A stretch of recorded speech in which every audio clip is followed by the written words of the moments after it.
All right, folks, welcome back to another Max Cycling 74 Discord office hours. It's awesome to be back, and I'm super excited to have Jay Curtis.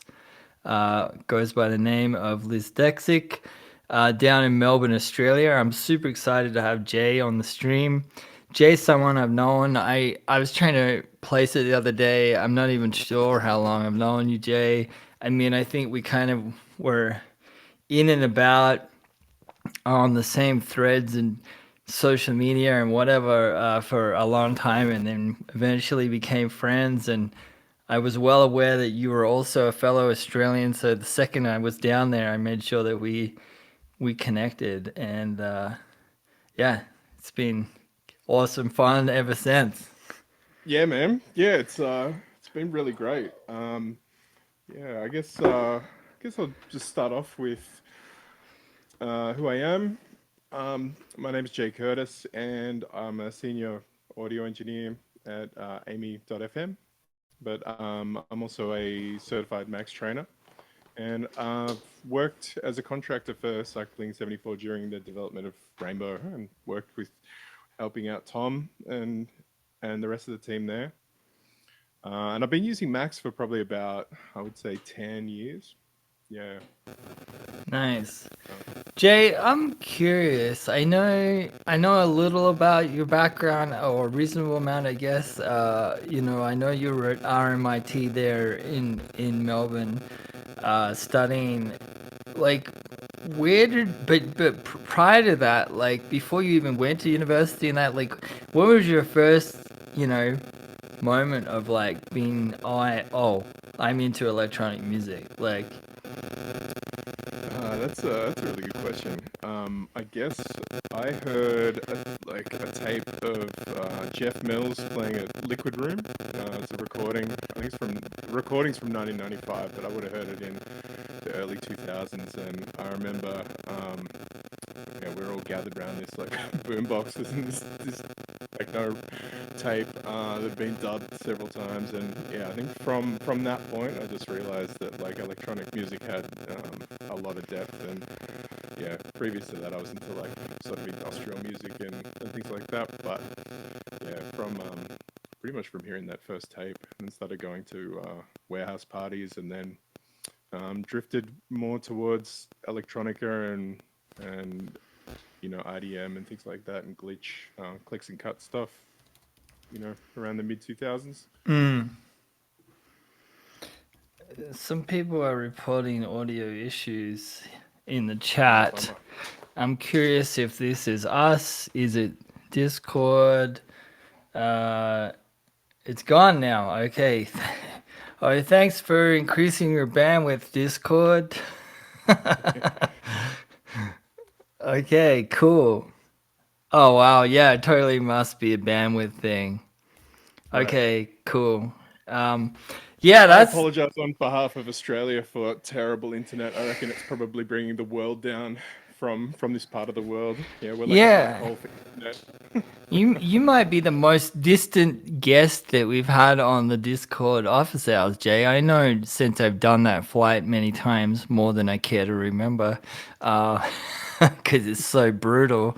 But you're a good 16 hours on a plane away, and it's something like 10,000 miles. I think it's, yeah, you're definitely, and you're in another season in another hemisphere.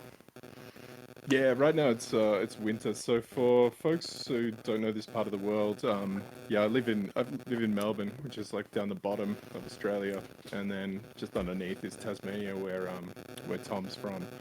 And then if you keep going, you get to Antarctica. There's It's not much in between. It's not even that far away, actually. Uh, Melbourne is an incredible place. Like, it's it's a cultural hub of almost the southern hemisphere. Like, and I can't Big think. call. Yeah, maybe not cultural is the way to say, but like, it's a very creative city, and I think it's you know it has the versatility of many. It covers the visual arts, the has an incredible music scene. Uh, one of the best coffee scenes in the world. I'm gonna call it. Um, and and there's an incredible amount of talented artists that live there, but also are like internationally renowned. Yeah, like Melbourne, I think because it's a bit colder and weirder than some of the places up north. When it's too tropical, yeah, people get, they're too happy to make weird music. Maybe I don't know, but yeah, Brisbane's great. Also, Brisbane for kind of like outsider art and just strange, like people who are just happy to play to four people, but they're playing the most bonkers music you've ever heard. Brisbane's great for that. If anyone's ever gonna be in this neck of the woods, that's another place to visit. Brisbane was actually the last place I lived in Australia. It is a very Wow. experimental city, and it was suppressive for a long time due to politics. And I think that stemmed and created a lot of like experimentation and interesting, art. But Jay, I'm kind of curious, like, so you know, before you went decided to study sound and media arts, like, were you already doing stuff in the community? Were you going to shows? Were you like, Yeah, so like before I went to RMIT to study sound and interaction and things like that, I was just kind of DJing around and putting stuff together in in Ableton, and before that FL Studio, and then before that maybe like Hammerhead, if anyone remembers that like little drum machine. never heard um, of it? okay, yeah, you can probably dig it up for like Windows 95 or something. That was probably the Unreal. first thing I ever played with. But yeah, when I think for like when it comes to Macs, like I could never find like a piece of software that was what I was trying to use. Like I was kind of using things like FL Studio in a really weird way, um, and routing things around and kind of using it in this modular way because I didn't really know how it worked. I didn't really know how to arrange stuff. I just kind of like literally recorded to a tape that was connected to my computer, and and then later like Max just kind of like it felt like it was kind of esoteric around that time. It was kind of like this weird thing that's like and super technical. And then it was only it had nothing to do with uni, but I just had someone put it in front of me and say, just you know, just go for it. And that was Casey Rice. And Mm. yeah, like I just kind of was addicted ever since. Like I haven't ever put it down. Like I always, I use other things, but I always kind of go back to it. So it kind of filled that gap where other things kind of weren't exactly what I was looking for. Yeah, it's funny. What you describe is a journey I think is not so indifferent from a number of Max users who, find Ableton, find FL Studio, find Reaper, whatever, but they want to kind of stretch their legs outside of the boundaries. And,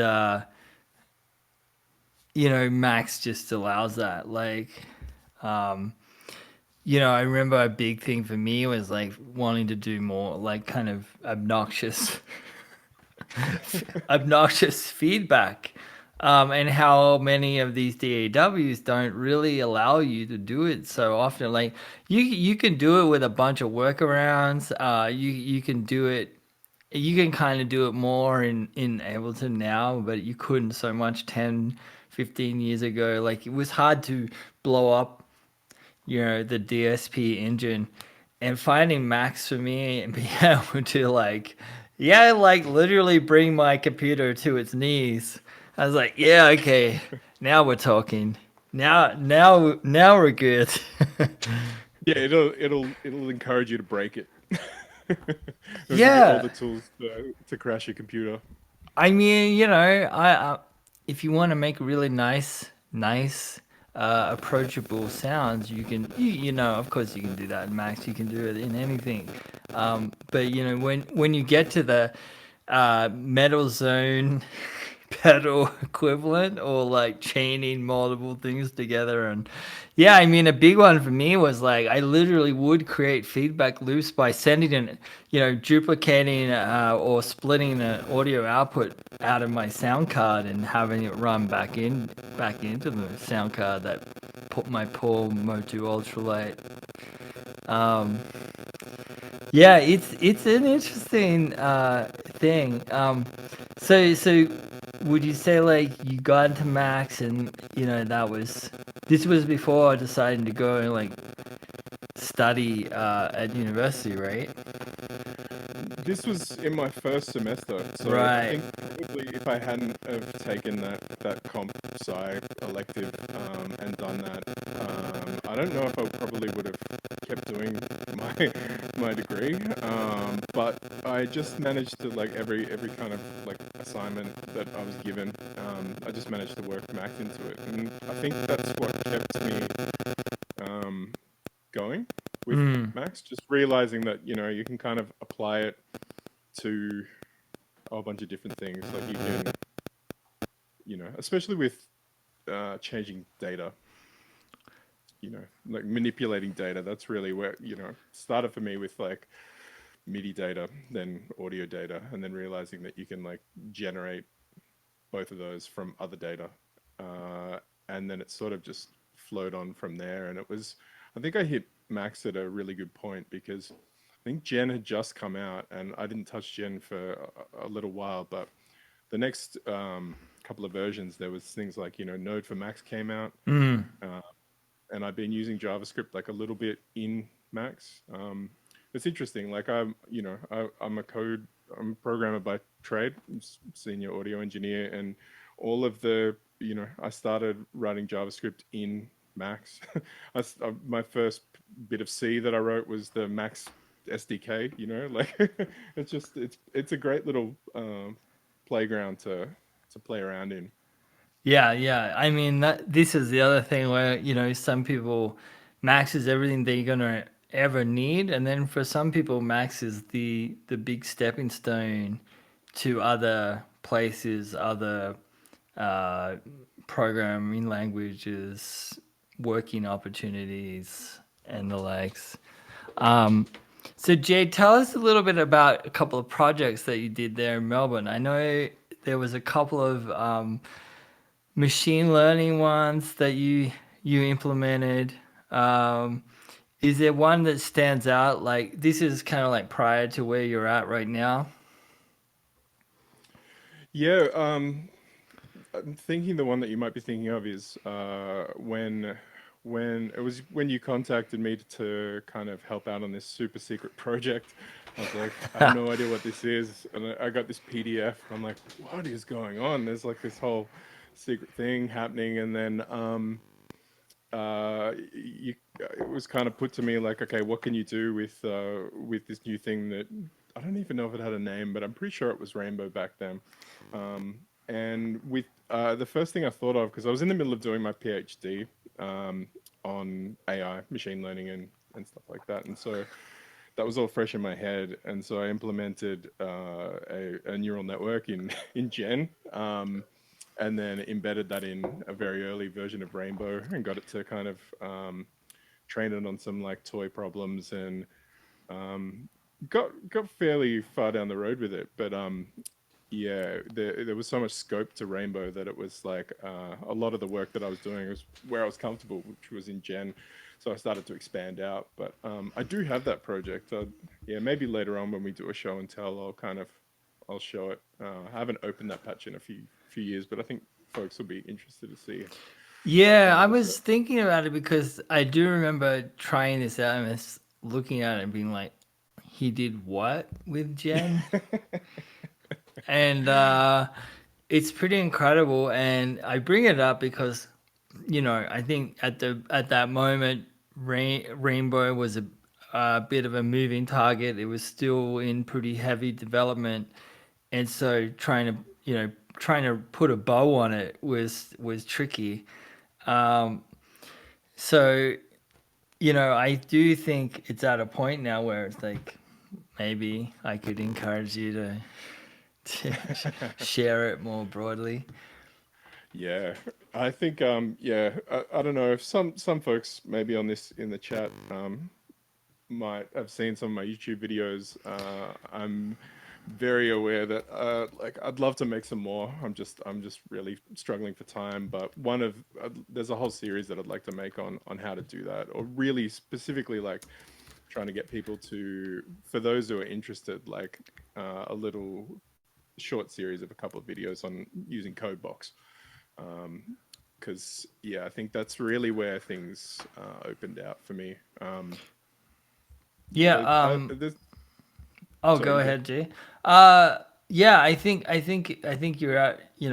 People would definitely appreciate that. But yeah, and you were quite consistent there with your YouTube for a moment, and no, not going to give you any grief, because I know, but know how busy you've been. But are you able to talk about what you've been up to since the release of Rainbow? Because I know you've been working very hard down there in Melbourne. Yeah, so just before Rainbow came out, I got contacted by a company that's based in the US but has an office in Australia, and they contacted me with a job offer, and basically that company is Amy.fm, but it's in some ways it's a bit of a dream job. It's creating software that makes generative music, and we have a few different avenues that we kind of pursue that in, but it's all around AI and generative music, and then letting people sort of customize that. So there's some stuff that I can kind of show you guys a little bit later, but yeah, that coincided with the release of Rainbow, and then I've kind of been like full time there since. So it's been, yeah, it takes up a lot of my focus. Nice. Jay, yeah, Hey Zelda. yeah, Zelda's here. She occasionally likes to bomb a stream. I think everyone here has probably seen her once or twice. Uh, but Jay, tell us a little bit more about. I mean, I want to kind of just mention here that Jay was basically a full-time contractor for us here at Cycling 74 in the development of Rainbow from, I'm trying to remember now, but I think from maybe 2020 all the way through to the release of Rainbow. There definitely was a Yeah. solid couple of years there where you were around almost every day. Um, what, just I'm not sure who here does or doesn't use Rainbow, but like what were some of the things? I know you got quite excited about it. Like what are some of the standout elements of Rainbow that for you were really exciting and still are exciting? Yeah, absolutely still are exciting. I mean, for anyone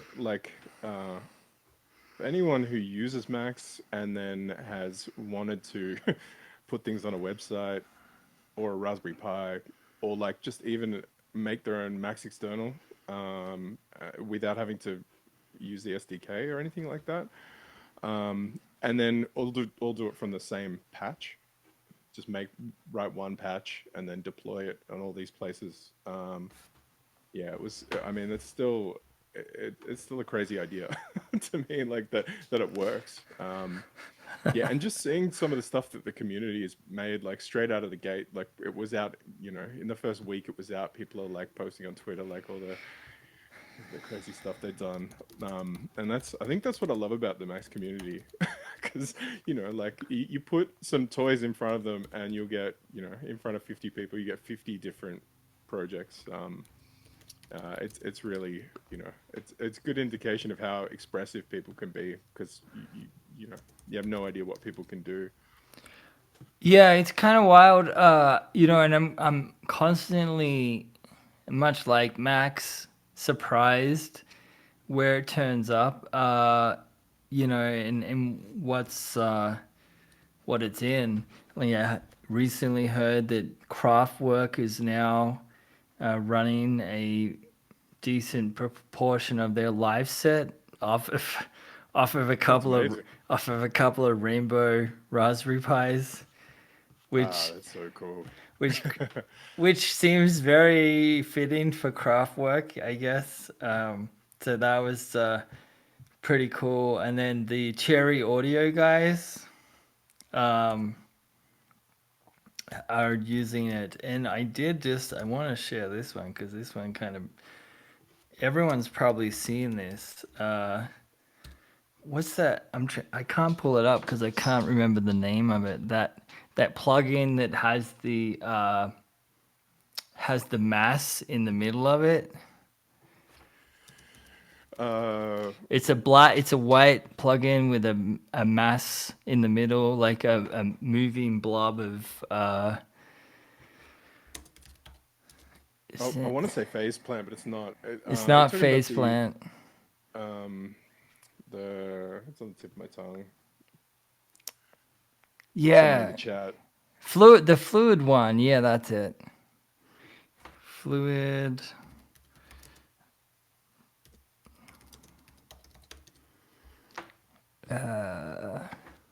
Wow.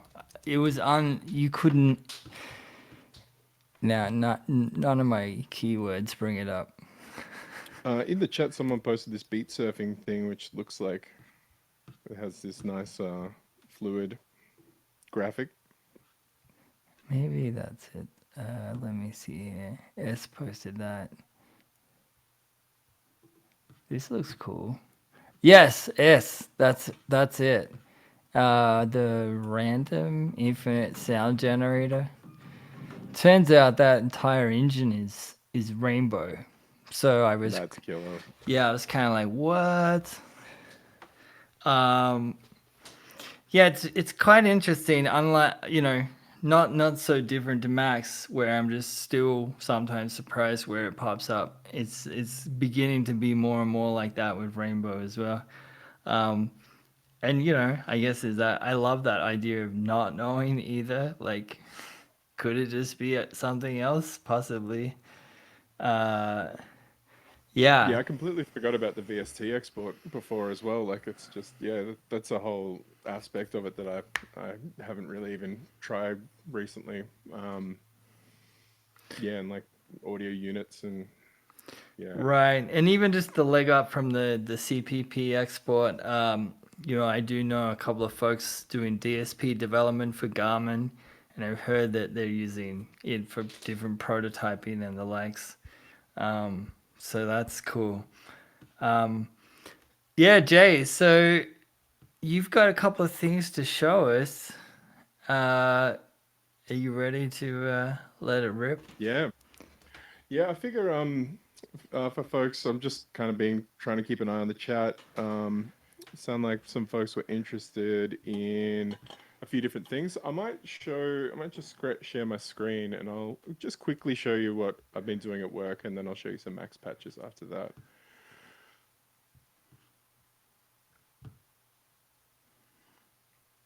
I did post Jay's YouTube in the comments, folks. I'm not sure if you're all familiar with it or not, but uh, Jay has an excellent series of Gen tutorials in separate parts, and I highly recommend checking those out. Yeah, cheers. I'll post a link if at the end if folks want to.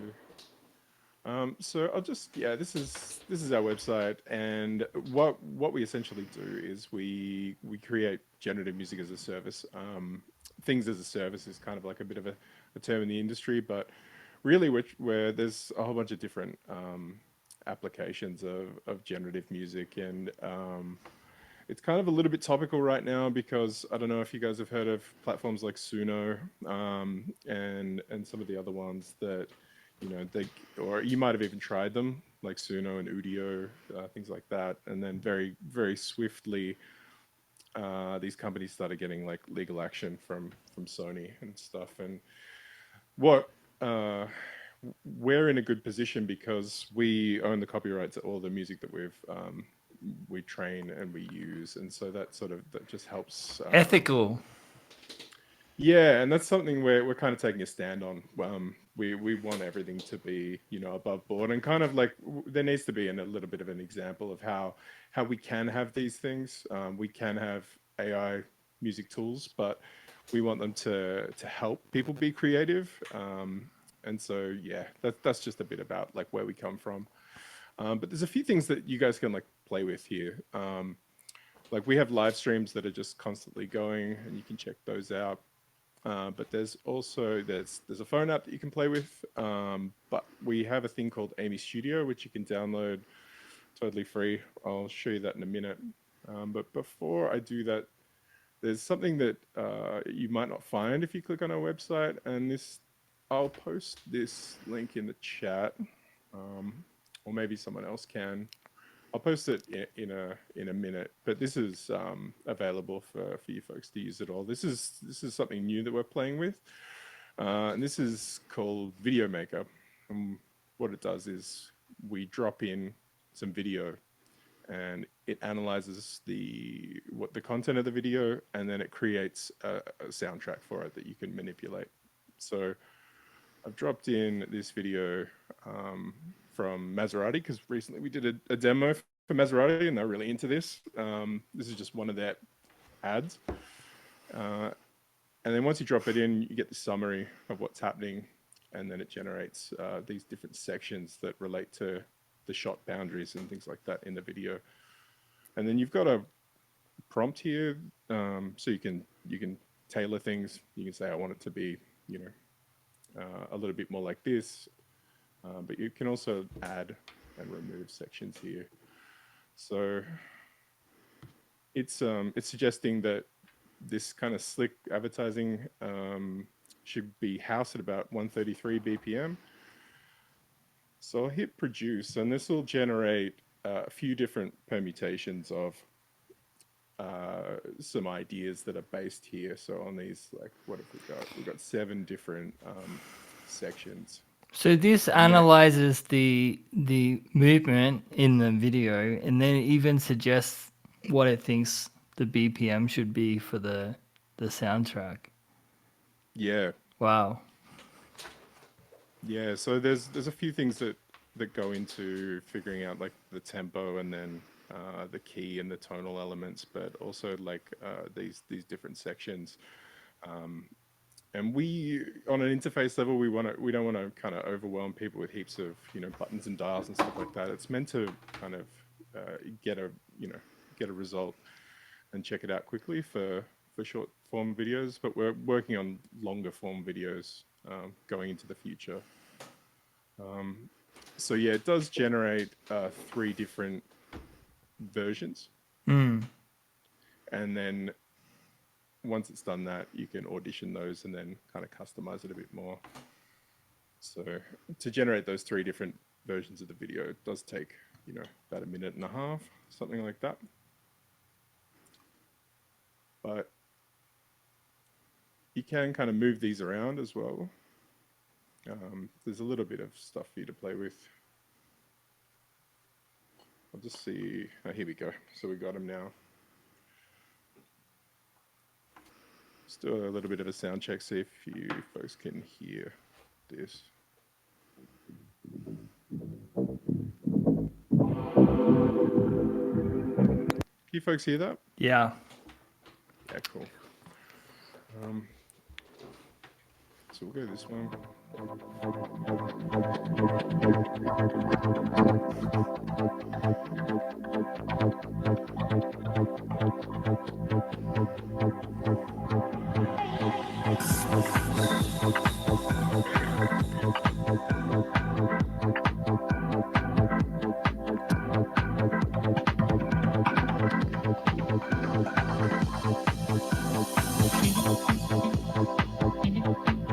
Yeah, it sounds like everything's kind of delayed. Are you hearing that on your own, Tom? Yeah, it sounds it's I think from the comments it sounds like other people can hear it too.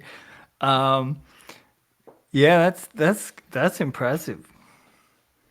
Yeah, but were you getting that kind of delay effect on it, or is that just because I'm auditioning it on my end?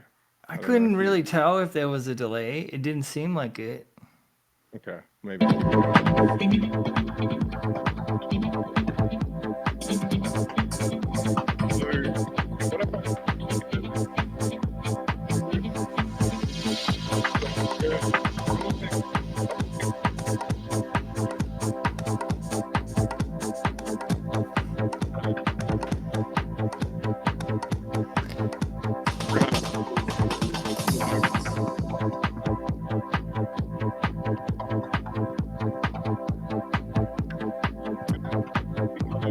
Things like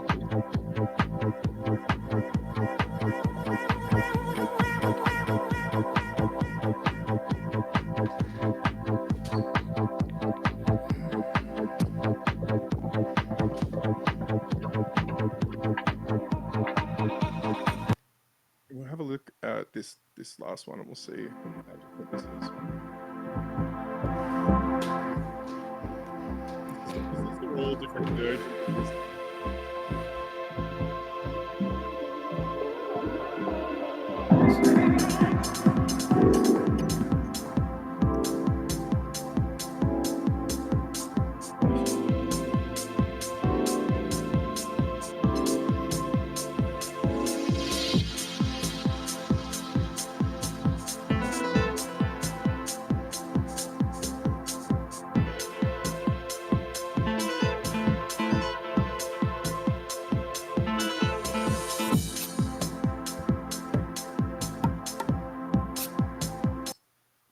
Yeah, so I'll post this up in the Discord.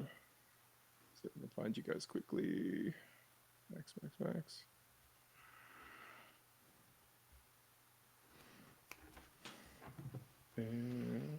Sorry. It's here, isn't it?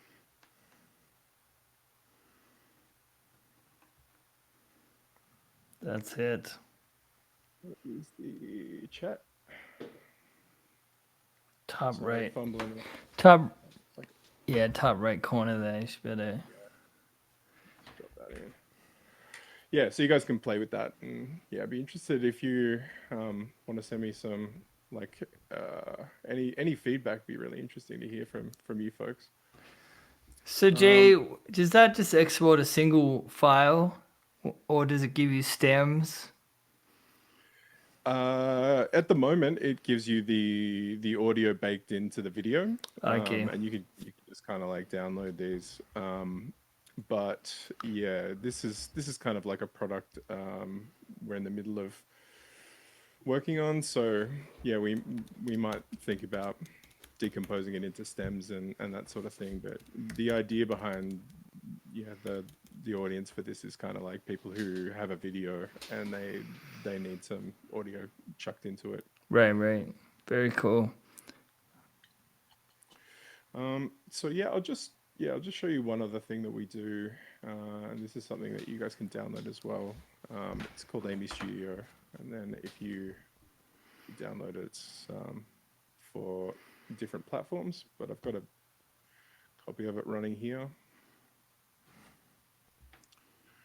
and this lets you the same audio and generative systems that are in VideoMaker are also in this.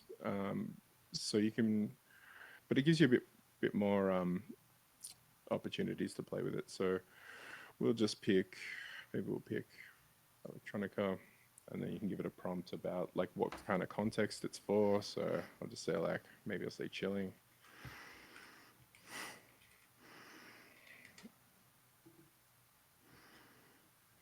And then you start with, let me just make this a bit larger. So you start with no audio in any of these groups, but you can sort of think about these as like audio channels, but they're for particular, you probably think about them like stems.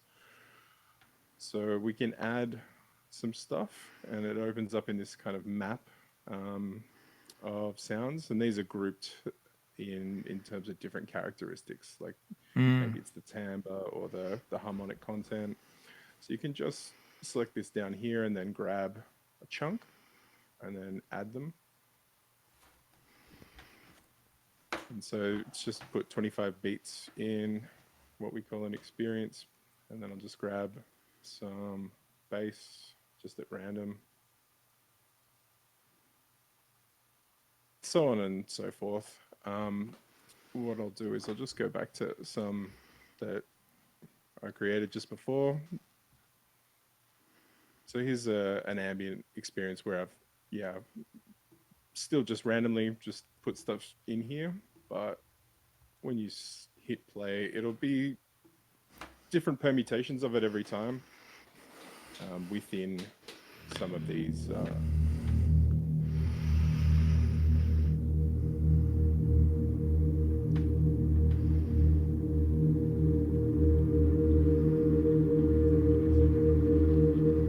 Jay, when the audio is running, we can't hear you. It seems your voiceover is being suppressed. Bummer. Yeah, maybe. It's probably the noise suppression setting Uh, in Zoom, possibly. okay. Yeah, in a minute, I might kind of play around with that. Um, yeah, I'll just maybe I'll just play some audio and then I'll just show you some stuff. Just put some stuff on the screen so you can see it.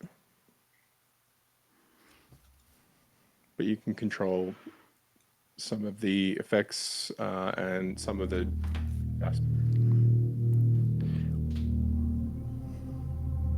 Well, that's quite a lot of parameter control.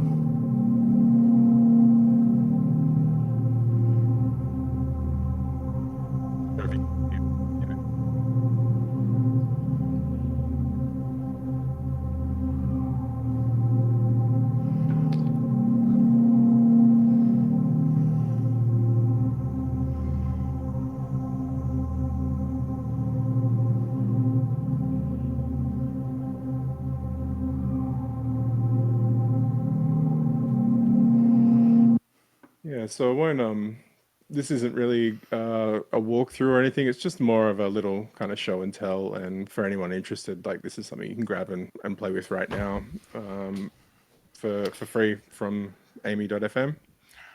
So again, yeah, if you play around with Amy Studio and you have any feedback, yeah, please send it to me directly. So it's an app, and can you download the sound that you generate? That, like an export feature, is something that we've talked about, and it I don't think you currently can, but I think Okay. yeah, stay tuned. I mean, there's people using this when they're doing live streaming and stuff, just playing around and showing it on their streams, and that's the idea, is like coming up with something new and letting people hear it. So you might not, you might be able to route the audio out and do something sneaky if you wanted to do that. Yeah, yeah, okay. I guess it's a little bit like Runway in that way. You kind of have to. It's what you pay for is the ability to export, possibly in the future or something. Yeah, it's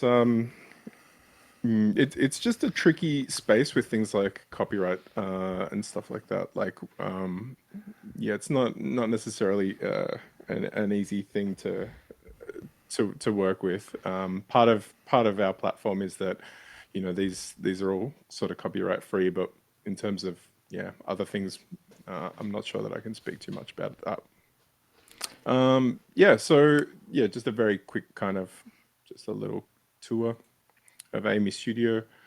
And you were involved in the development of that. Is that right, Yeah, Jay? so my role is essentially I work on the C++ audio engine and the scripting engine. So we have a JavaScript TypeScript scripting engine that allows us to kind of create what we call scores. So scores are kind of, you can probably think about scores in the same way as like a max patch. If you ever look at a max patch in a text editor, it's just kind of like JSON. And our scores are kind of similar. They're just Mm. collections of parameters and settings that configure the engine to play things, and then it'll download the audio and cache it and loop sections, and we have generative instruments in there as well that'll play notes and accompaniments and stuff like that to it. Yeah, so my role is working on that audio and scripting engine, and we ship that out as a static library, and that gets consumed by the all the other apps, the desktop and the web clients and the mobile clients as well. Very cool. I Yeah, believe so well, sorry. I believe you have some more to show us, Jay. Yeah, like I said before, I haven't really prepared anything. It's just kind of like a bit of a things that I've done in the past, and yeah, I do all sorts of strange things. So yeah, if there's something in particular that yeah you want more info on, I'll try to keep an eye on the chat. But yeah, a great place if you haven't seen my website. There's some stuff that might be useful for you here if you find the Max MSP section. There's quite a few tutorials, especially with the Raspberry Pi. Um,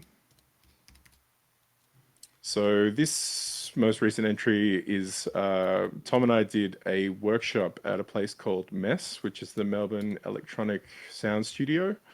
Um, Started last year, I think it was. And in this workshop, we created a little Raspberry Pi sequencer running Rainbow. And so all the materials that are there for you to download if you wanted to kind of like play around with that. And there's some other stuff like I tried to make an effort to make each of these really easy for beginner focused and really just working with one particular um, sensor, an input or an output that's connected to the Raspberry Pi. So, if you're the kind of person who's thought about playing with the Raspberry Pi and didn't really know where to start, that's kind of what I've been attempting to do with these. So you can just download the Max patch and then, you know, get the dependencies, only a couple of dependencies for your Pi, and then just run a Python script on there, which speaks to the Rainbow patch, and then I put diagrams on how to connect it, so it's nice and easy. And Yeah, so Jay's done a lot of heavy lifting here. It's definitely a great spot. Highly recommend if you, especially if you haven't worked with hardware or interfacing sensors with a system like Arduino or something before. Jay's really done a great job here of like step by step. Yeah, and if you read any of these and you've got any feedback, like if you're that kind of person and something's not clear, that'd be great for me to know, just so I can improve things for people like yourselves. And by the same token, if you're looking for something more advanced, like yeah, that's when I'm doing work as a certified trainer. I tend to work with people who are looking for more advanced projects, deeper into the coding aspect. So I kind of yeah, cater to the full range. And then some of these, as I mentioned before, these are my entries that relate to each video that I did as part of this Easy Gen series. So you can watch the video and then download the patch. And I think all the patches are available on my Gumroad link, so it's just free. You can just get all the zips in one go. Makes it a bit easier. There's a bit of a, I would say the tutorial series you did, Jay, right, is somewhat sequencing orientated, right? Like timing, event oriented. I definitely recommend folks check that out if you're doing any kind of sequencing type stuff in Gen. Jay's series is very very slick. Yeah, it's kind of like it's a nice way to Trojan horse getting into the way of thinking with Gen. I think the thing that I really like about Gen is that it's really limited in the amount of functions that you can use, and that's a really good thing because it forced me to change the way that I thought about patching. in a really good way. Like a great way to think about it is like, I don't know if you folks, when you're making music and you have 400,000 different VSTs, and that's way harder than when you're trapped somewhere on a holiday and you only brought like a laptop and there's only three things on it, and you can make so much more stuff. Yeah, it's that limitation breeds creativity. Yeah, I mean, like I feel like I feel like Gen's probably Turing complete. You can probably build a whole other programming language with Gen. There's all sorts of stuff you could do. So yeah, I think it's really limitless. Yeah, and it's just something I really enjoy using. It is, yeah, it is a different way of thinking to Max. Like, particularly if you want to do timing accurate, implementation of sequencing and stuff like that. And I certainly recall my first trips into Gen and being like, what? We're working on a sample level now. But strangely, with enough time, it just starts to feel so natural, actually. Like, and you appreciate the accuracy, the per sample accuracy. Like, Yeah, it's a different way of thinking for sure. Because I think by the time you start playing around with Gen, you've gotten really comfortable with right left ordering and no, and using the trigger objects at a control level, like having your control flow down, and then as soon as you get into like MSP and Gen, all that kind of goes out the window, and you have to think about everything happening all at once. And it's a little leap, but yeah, it makes you think about things differently.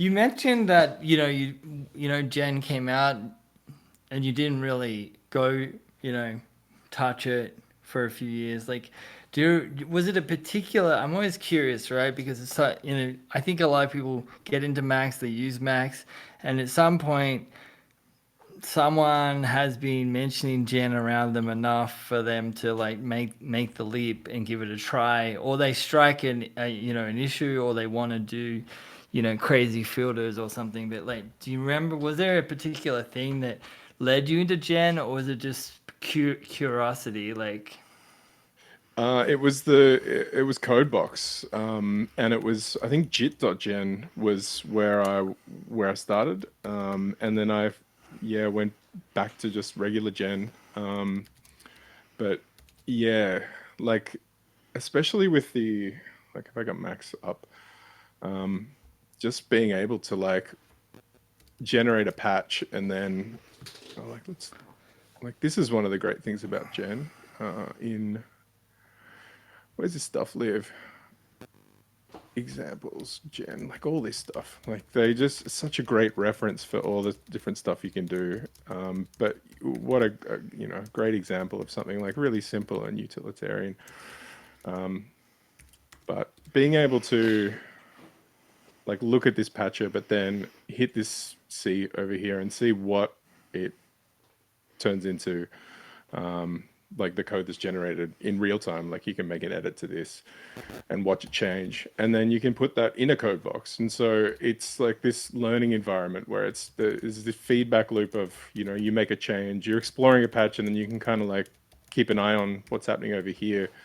And then when it gets a bit more complex, this gets pretty verbose. But once you sort of have Codebox uh, in the mix here and abstracting away a bit of that stuff, you get a real handle on what's happening at a signal level. I think this just for me this dual kind of this parallel way of looking at it, where you're looking at the same thing twice, so you right? can see, and sometimes things make little sense over here in terms of flow, and then other times they do, and so yeah, that I that I kind of thing really worked for me. I do love that you can just copy the text in the sidebar there and put it in code box, and it works as obtruse as it is. It can be a interesting way to start to learn how to use Codebox. Yeah. And yeah, I think I said this before, but just the fact that like if you go to the documentation, I know documentation for Gen is a little bit of a like that's the thing that we all love about Max, right? Like you can just like usually you can open up the help and you get a whole patcher and stuff like that. And that's that's one of the best things about Max and always has been that you get this working example just as a reference. So things that you forget how they work. But when you're in Gen, you only get this little kind of pop up. But if you take it through to this page that where you have like Gen common operators, like this is kind of it, right? Like this is your tool set, and you can kind of make anything out of it, and that's what I like. It's just yeah, this narrow view is quite good. Yeah, I'd like to expand on like make this point a bit clearer by breadcrumbing people through what I mean by that. It's probably beyond the scope of the chat today, but yeah, I think thinking about things in with this tool set is really good for creativity. Yeah, it's probably worth mentioning Gregory Taylor and Graham Wakefield's Go book. I mean, 100%. these guys, I think, have done an excellent job at demystifying Gen. It's the resource that perhaps was possibly always missing, and the first few chapters, I think, do an excellent job of framing how to think about working on a per sample basis. And what was really funny was like I had a particular way that I thought about it and had thought about it for many years. And then the way they explained it, I was like, well, there you go. There's another way to think about this. But, that's classic Max, right? There's always 5, 10, 15, 30 different ways to do something. None of them are right. None of them are wrong. Like, Yeah, it's interesting because in other programming languages, that is actually that's a detriment. If you think about like C++, right. there's so many different ways that people can code, even between the different standards that come out, and it causes a lot of mess. But with Max, that's a really just it works. If you open up somebody else's patcher and they do things completely different to you, you learn something. And I don't know that that's the case with other forms of programming. Like if you look at someone's messy Python, you know, notebook or something. It's yeah, and then you look at like 15 more. It's not necessarily useful, but I feel like if I look at a messy Max patch, I can learn something, or I'll just be editing mentally, and I don't know, something about this visual way of displaying the information. I think changes a lot. I think Max is a learning environment that's completely interactive.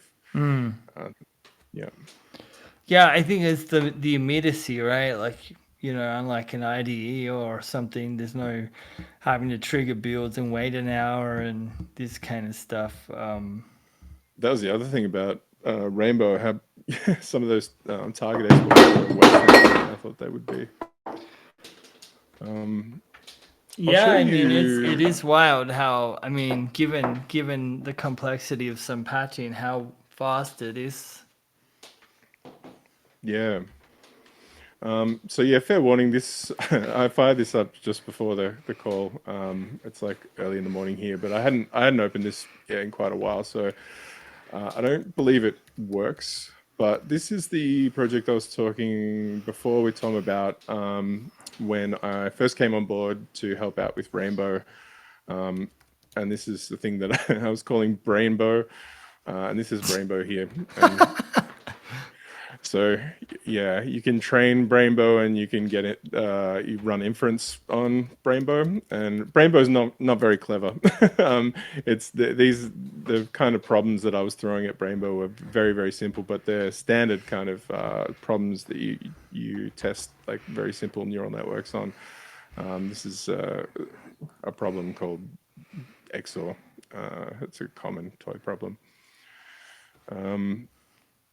And then inside, this was like I'd been playing for with Rainbow for maybe a week, and I'm looking at this now, like, what? How? It's crazy that this is what I thought to do with it, but Yeah, I think there was a little bit of iteration before I had to drop this as an idea, but some of it, just boost it up a bit. Yeah, some of this stuff on the right-hand side, um, these activation functions, this is kind of like the curve that you train a neural network on, and part of this patch originally was going to be like it's just a way to teach really basic neural network stuff, but also kind of like teach a few things about Max maybe as well. So I was trying to put it in an order that would make sense for people. I noticed before, unfortunately, I'm not going to be able to get this going because Rainbow's throwing an error, and it's like, I mean, I think this is probably a good 10 versions back from when Yeah, this was developed. it's quite possible something changed in Rainbow Yeah. actually prior But to. yeah, I definitely am keen to kind of come back to this and then put it up like as a video or maybe some live streams or something. Like, yeah, how do you reboot a patcher that was developed with a development version of Rainbow? But this is the neural network stuff. It's all in Gen, and I'm very nice that I left myself a bunch of comments because this was done in like 2020, I think. Um, As Gregory Taylor would say, a love letter to your future self. 100%. Yeah, so um yeah, that's kind of the inside of it. But then I had this like this other thing, actually, a better place to look at this stuff is not where it's broken. But what do I have? You'll just have to trust me when I say that it worked and it was quite impressive. But maybe we can uh, coax Jay to update it and share it. Yeah, I'd love to get this little guy thinking about things again because he would just generate these weird characters when he didn't know what was going on, but then he would like generate a character that like a happy character or something when he was figuring it out. But like when I say this was kind of like a teaching patch, it was a good exercise for me to go through to have like a little reference for what exactly is happening in these gen patches. So I used jit.gen to kind of visualize the training process, and I used these reference images to try to what we're looking at in this jitter window is these same plots of the solution space, but just in 3D. So you, as Brainbow would learn, you'd see this kind of like take shape in these different. He wouldn't get it right every time, so you'd see like these curves. They'd move in different ways depending on whether he was figuring out this really simple problem or not. So yeah, it was a pretty fun project. Yeah, definitely want to get that up and running again. The second example was this classic thing of digit handwriting recognition. So you could kind of like draw it here, and it would you train Brainbow, and then so you draw 7, which is close to a 4. It's a great way to see if you could trick him, and he's like, no, it's not. So this was, yeah, I think this is the first time I got him to correctly identify that it wasn't the same character. Yeah, so there was, yeah, it's interesting. I think the biggest thing that I took away from this is like buffers in Gen. You can do anything with them. Like they're just containers for data. So once that's Mm. really the thing that kind of opens up anything you really want to do is just thinking about multi-channel arrays as anything you want them to be. Yeah, all the weights and biases for the network were all just arrays. Sorry, buffers. Multi-dimensional buffers. Yeah, I think that's a good point to touch on there, Jay. With Jen, like a lot of people, they get to Jen and they're kind of stuck because they're eventless then, or they think they're eventless, um, and they're not sure about. There's no lists, right? Like, but there's certainly now, thankfully, with the community, there's even quite a lot of examples in this very Discord in the Gen thread of leveraging buffers for data storage. Right.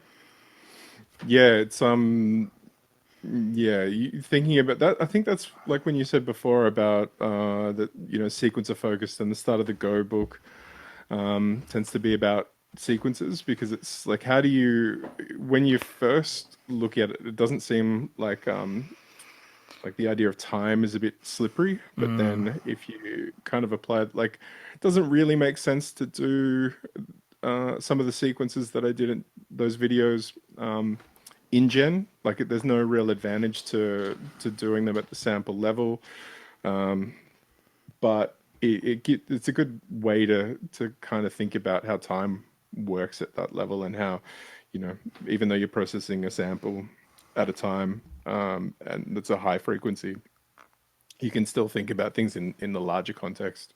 mm. Um, Folks, why we're here? Do you got any questions for Jay? Feel free to throw them in the comments. Yeah.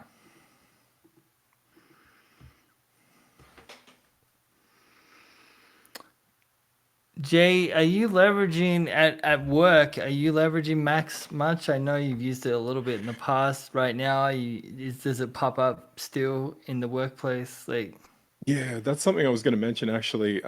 Yeah, I use Gen particularly, but yeah, other parts of Max. But when I'm working on DSP code, I'll often have Gen open as like a little scratch pad.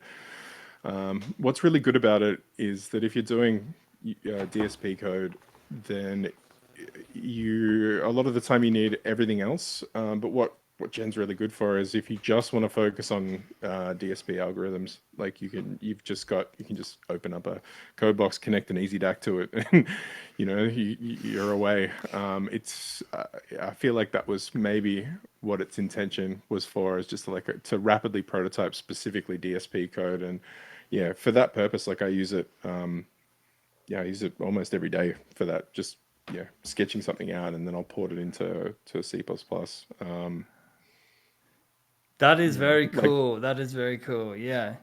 Uh, yeah, that's great. I mean, so in that case, Jen is important tool in your toolbox then. yeah. Like I'll give you an example. I was working on LUFS normalization, the loudness units. Yep. I had to develop like a limiter that worked with LUFS, and I needed to kind of figure some of that stuff out from the spec. Couldn't use a library for it, and so yeah, that was something in recent memory that I was doing. So I kind of like, yeah, over this time, at the time, I'm like, oh, I'll do a video on this, and then yeah, I get the feature done, and it's time for the next thing. But So that stuff's all there, so you made a LUFS limiter in Gen. yeah, yeah, and then and then put it Awesome. in our actual app. But yeah, Neat. um, There's yeah. some questions popping in. Folks, if you have a question, now is a great time to get an immediate answer from Jay. Uh, a Traeger here is asking, when will we get some releases on your Bandcamp? And I'll second that. Like I know you're busy, Jay, but come on. Uh, Yeah, no, come on for sure. Is that August? I think. Yeah, I appreciate that. I'm gonna say let's do it in like 2 months. And Two now I'm on the months. record. He's on the record, and this will be uploaded to YouTube tomorrow, so it'll definitively be on Yeah, the. We can I'm on the all hook. start. We can all start tagging Jay in 2 months' time if there's nothing in the Bandcamp. Um, Jay's an incredible music maker, along as a programmer. Jay and I have actually played some pretty fun live shows together in Australia in the past, and yeah, Yeah. he does a mean live AV show. Must Ah, see. thanks, man. Um, Yeah, Philip's got a question here. Do you ever find it useful to export C++ from Gen or Rainbow? I think, uh, do you do that, Jade? Or do you just kind of rapidly prototype in the code box and then write it across, translate it to Yeah, I don't use that C++ export only because it's easier to kind of rewrite it. The separation of the way that it works in Gen it's kind of useful to kind of like yeah rewrite it again when I'm putting it into the other code base. Fits in with the other things. I haven't tried to integrate it or use Rainbow as kind of like a library in another project. But I think if I was going to look at something like that, like how could you use Rainbow as a kind of as a library, or what the workflow is like when you're kind of iterating through a Rainbow patch, you're exporting it to C++ and then you're integrating it into something else. But yeah, not at the moment. Um, yeah. Nice. So we have another question.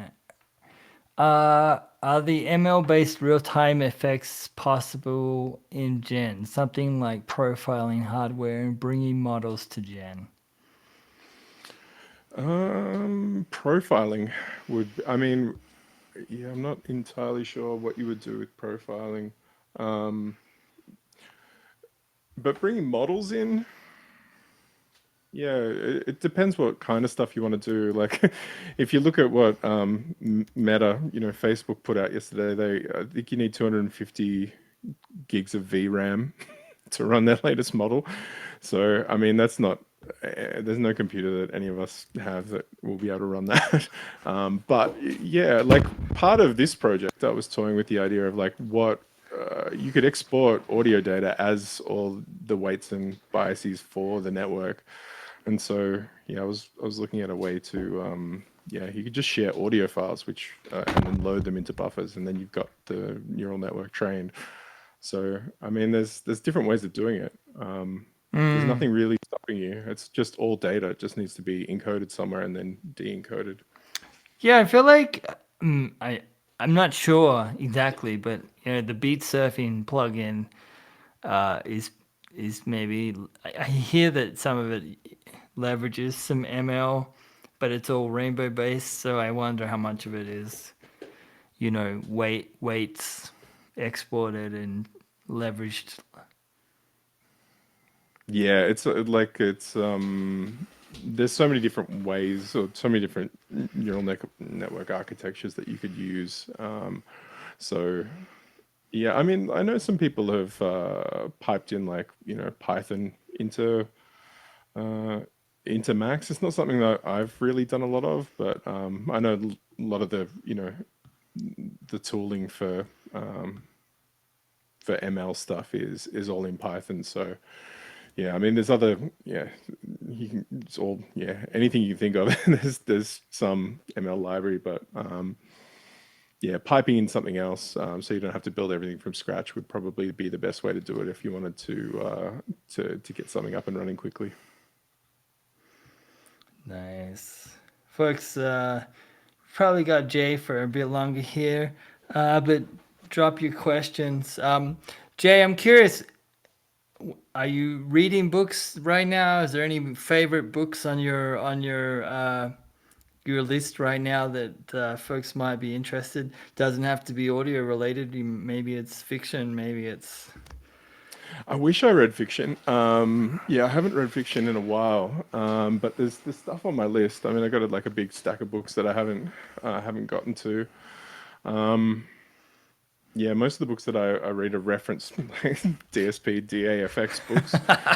They're great, and they unfortunately they cost a silly amount of money to buy those books. But what have I got here? Do you have a Any favorite? What about a favorite, Jay? This isn't one that I've made too much progress through, but this is a great one. If anyone is interested, is the Oxford Handbook of Algorithmic Music. So it's got a bit of kind of everything. It's not too technical. It's more about music. Got it right And here. there it is. Roger Dean is someone that I had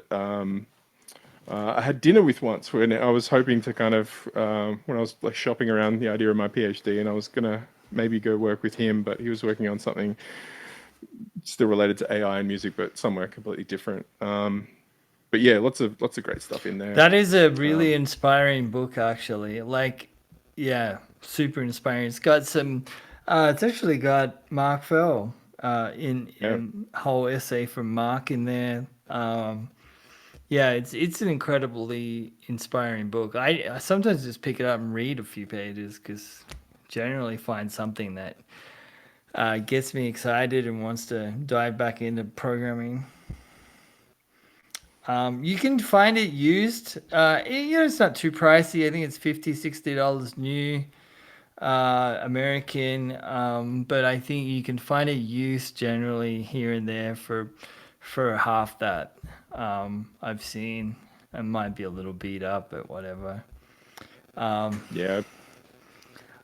Yeah, Jay. What about video games? Are you playing any video games? No time. No time, but yeah, I'm a sucker for From Software games, and so that DLC for Elden Ring, when I've got some time, that's I'll probably sink into that for a good 2 weeks, and then come out of it battered and bruised.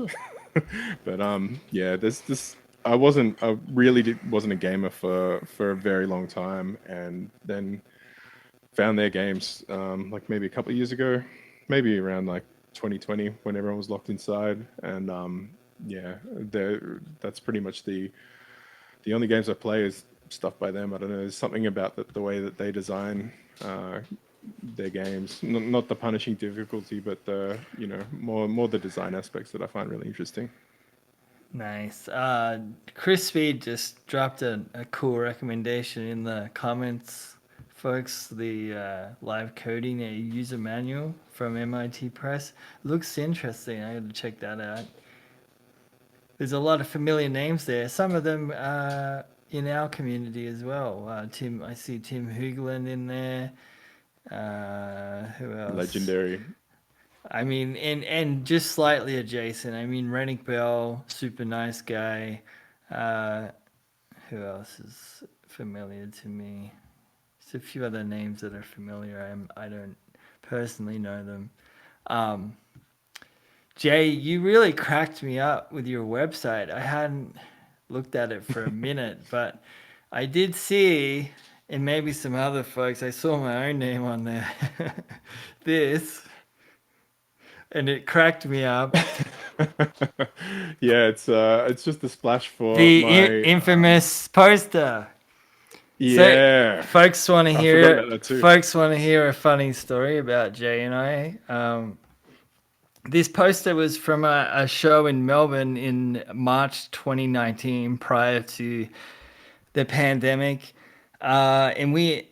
I sent this to Jay high res and was like, Jay, can we get some of these around town? Let's get them up on poster boards and whatever around Melbourne. And Yeah, I Jay was like, Jay took that literally and figuratively in every other which way. And I knew that Jay had done a great job of putting these posters around Melbourne because I had old friends that started sending me pictures of the poster in different alleyways and stuff. Uh, Fast forward the gig, we played the gig. The gig was great, packed out. Uh, I get back to America and I get an email from the venue. I get an email from the venue saying, who put these posters up?" And I didn't say anything because I was like, "Why are they asking me who put the posters up?" So I just wrote back like, I don't know who put the posters up." And they're like, "Because the Melbourne City Council is coming to us right now and they want to know who put the posters up because they weren't happy with how many posters were around the city." my And mate Tom, public enemy number one. I was like, I don't know. I just I sent it to a marketing firm and they put them up, and I don't know who put the posters up. And they were, yeah. Anyway, that was quite funny. Of course, I didn't throw Jay under the bus. Would never do that. And yeah, we have a good laugh about it now. But yeah, it was quite Yeah, interesting to me because it's like I forgot. Like you can pretty much just put posters anywhere in LA and no one cares. I mean, you might get in trouble if you start plastering posters over the windows of the LAPD headquarters, but that's about it. Um, but yeah, it cracked me up that they were after us. They wanted someone to pay, but yeah, I was like, I don't know. Yeah, I that when I was at university, I was like, or when I was doing my PhD, I had that as kind of like a weekend gig for a bit of extra cash, and then Tom's like, oh, I need someone to do posters. I'm like, I'll stick about 50 of them up around the city for you, and I just put them over everyone else's posters, and yeah, I think there was a bit of splashback, unfortunately, but we got the word out, and that's the most important thing. We got the word out, and no one got put in jail. Yeah. And years later, we could laugh about it. Um, Yeah, Jay, this has been unreal. Folks, we might wrap up here shortly, but now is a good time to drop any last minute questions to Jay before he heads off to work. It's like, what's the time there, Jay, right now? Like 7? Right now it's 8:15. Yeah. But yeah, thanks Tom for having me on, and thanks everyone for tuning in. Yeah, it's been really cool to kind of chat to you all and see some familiar faces in the chat. It's been really awesome. Yeah, of course. I think due to the time zone, it's sometimes a little tricky for us all to connect up with our friends in the southern hemisphere. But there is some heavy hitting Max users down there in the southern hemisphere, not just Australia, but Australia has some very good Max programmers. I see Groove Mechanic, Robert in the chat. I believe Robert's over there in Adelaide. Jay's there in Melbourne, and there's a ton of awesome folks. Robin Fox there. You mentioned Mess before. Robin is a co-creator director of Mess. Robin Fox is a long-time Max user. Does incredible laser work. Yeah. Also, we have another two CTs down there, right? You and we have Bob, but no, we maybe have thinking of three. Bob? Bob. I saw Bob Jarvis in here. We have three CTs. I didn't think it was two. And we have what's the name? Alex. Alex in Melbourne. In Sydney. Yeah, it's awesome. Yeah, Yeah, I was just gonna say, gotta head over to Adelaide at some point, and we should get a coffee, and maybe we should invite Alex as well. yeah. You guys should all connect. You'd have a blast. Um, Yeah, folks, Jay just dropped a link to Mass. Check it out. It's like a synthesizer library, but you can literally there's like I don't believe that anything is off. I think any synth they have in there, you can use it. Like, and so people get into Mass and they like book like an hour or two or three, and they can. Yeah, they can play around, record, learn how to use this stuff. Mess has workshops pretty regularly. It's incredible. I There's some other similar vintage lending libraries and stuff around the globe.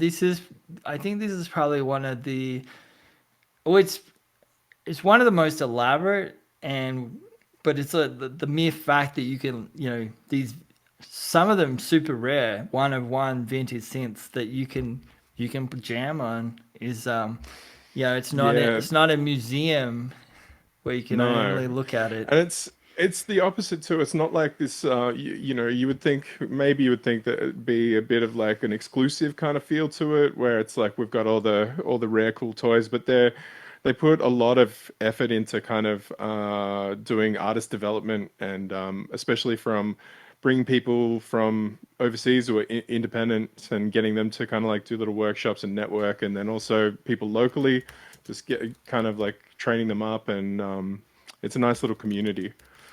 But yeah, Nice. some of the some of the pieces they've got, there's like three in the world, and two of them are broken, and they've got like, yeah, the one that's working kind of thing. They collected their between a few of them, they collected all their pieces, working at universities when places were throwing things out, and yeah, it's just kind of accumulated. It's wild. It's incredible space. If any of you are down the southern hemisphere there in Australia, I highly recommend checking Mess out. It's really easy to book time and access to it, and yeah, Now hit me up. I'll come along. yeah. Hit up Jay, grab a coffee, grab a beer. Yeah. All right, Jay, stick around. Stick around a second, Jay. But otherwise, thanks so much for coming on, Jay. Getting up early and having a chat with us. Really appreciate it. I think everyone got a lot out of this, and I think I highly encourage everyone to check out the comments. There's a ton of links shared across the last hour and a half. The comments section stays around when we hang up the line, so you can always come back to it. And yeah, check out Jay's incredible education series. Thanks, Jay. Thanks again. Yeah, and thanks everyone. Hopefully chat to you soon. Yeah, folks, we'll be back next week. We don't have the normal kind of Discord office hours. We actually have the show sync. The show sync guys will be doing a live presentation walkthrough of their new Beam for Max package, DMX based Beam for Max package. I've had the pleasure of playing around with it. It takes a lot of the what's the word, brain frying, heavy lifting out of all the mystical side of DMX, and just makes it fun.